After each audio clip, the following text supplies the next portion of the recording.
assim que uma psicóloga formada, que fez uma excelente faculdade, eu me formei na Federal de Uberlândia, cidade onde hoje eu moro, como assim que uma psicóloga que fez muitos estágios, fiz estágio na Delegacia da Mulher, fiz pesquisa na área de família, então eu era uma estudante muito fora da média, modéstia à parte. Por quê? Porque eu não ficava só ali com o que professor entregava, eu queria ir além.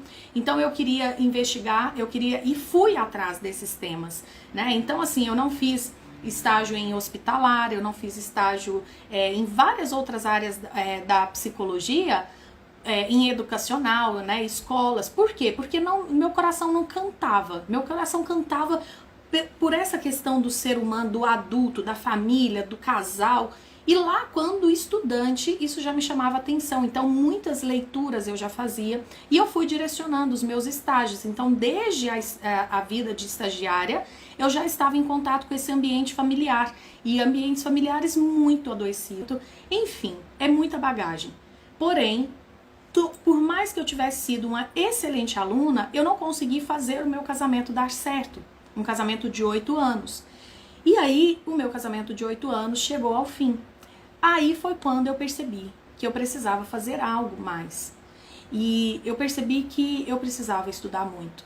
E aquela inquietação de não entender por que aquele casamento tinha chegado ao fim, eu fazia terapia e não conseguiram me ajudar a encontrar uma solução. E foi se desgastando até chegar um ponto em que não dava mais. Foi quando então eu pedi o divórcio. E então quando eu falo pra vocês que eu quero ajudar vocês a evitar passar por essa dor, é porque eu sei o que é essa dor. Eu quero ajudar você a olhar e enxergar da forma mais profunda e rápida para os pontos que levaram o seu casamento ao adoecimento. Então você não pode ter preguiça. E você não pode querer já amanhã ter essa resposta necessariamente. Pode ser que ela aconteça. Por quê? Porque relacionamento é complexo. Mas eu tô aqui. Agora você não tá sozinha mais. E eu tô aqui para te ajudar a olhar pro máximo da força da relação homem-mulher. Você sabe o tanto que o fato de o seu marido ter sido educado longe da presença do pai dele, o tanto que isso alterou na forma como ele se porta como homem dentro do casamento. Então um homem talvez pro qual tantas pessoas estão aí tacando pedra, e às vezes esse homem tá agindo da melhor forma que um homem que teve aquela história podia agir. E aí, Marisa, então não tem o que fazer? Óbvio que tem. Óbvio que tem. Só que se você continuar olhando pro seu marido da forma como todas as pessoas que convivem com você olham pra ele, você tá ferrada. Por quê? Porque essas pessoas não entendem nada de casamento. Você tem que entender sobre casamento, sobre ser humano, sobre mente humana. E aí você vai pegar e vai se educar a olhar diferente. Um homem que não pôde conviver com o seu pai, seja pela razão que for, ele vai agir na vida de casado diferente de um homem que pôde conviver com o papai. E se ele conviveu com o pai, e o pai foi um cara agressor, o pai traía, o pai bebia, isso interfere na forma como ele vai se portar dentro do casamento. E se ele conviveu com um pai que ensinava finanças, um pai que tratava muito bem a mulher, um pai que ainda está vivo, um pai que colocou no colo, um pai que levou na escola, isso interfere na forma como esse homem se relaciona. E você? A sua história interfere. Então, quando eu comecei a perceber que nas terapias que eu tinha feito, faltou isso, faltou me ajudarem a olhar para o meu marido de uma forma diferente, faltou me ajudarem a olhar para a minha história de uma forma diferente, faltou falar dos meus pais com mais detalhes ali dentro daquele trabalho, para que eu pudesse entender por que eu era tão birrenta no meu casamento, por que eu era emburrada.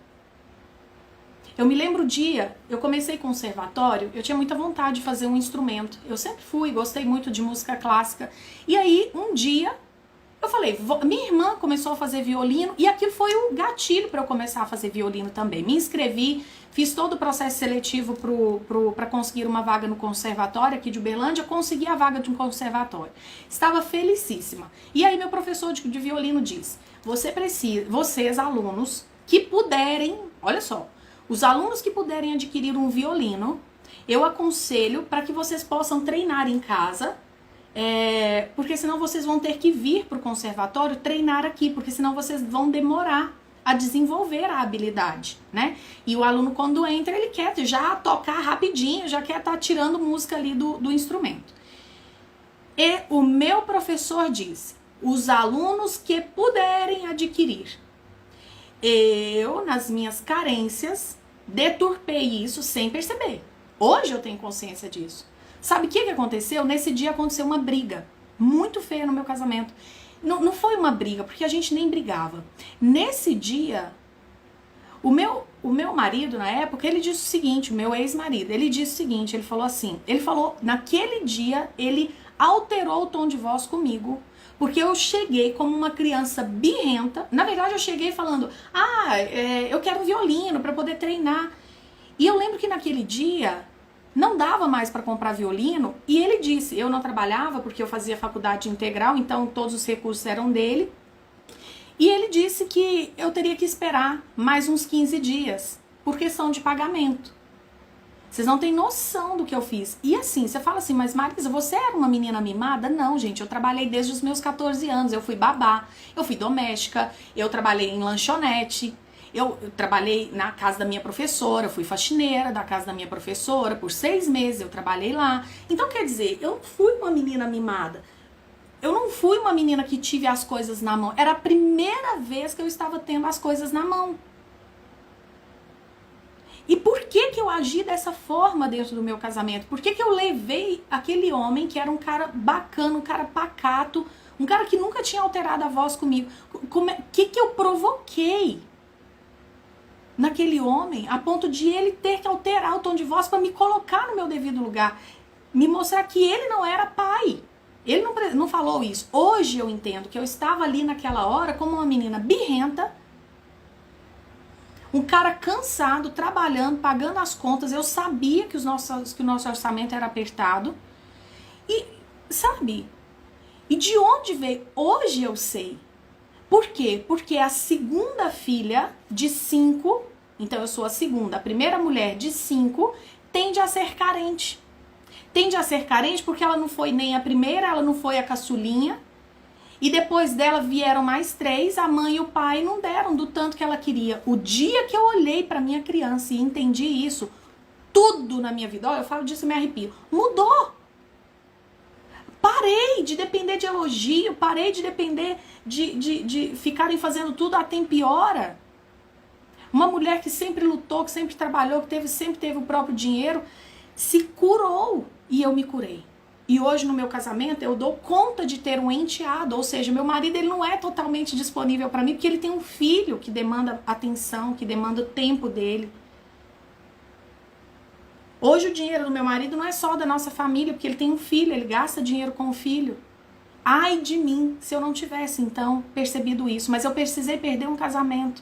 Mas seu casamento acabou por isso? Não, mas eu tive 50% de responsabilidade com todas as minhas doenças.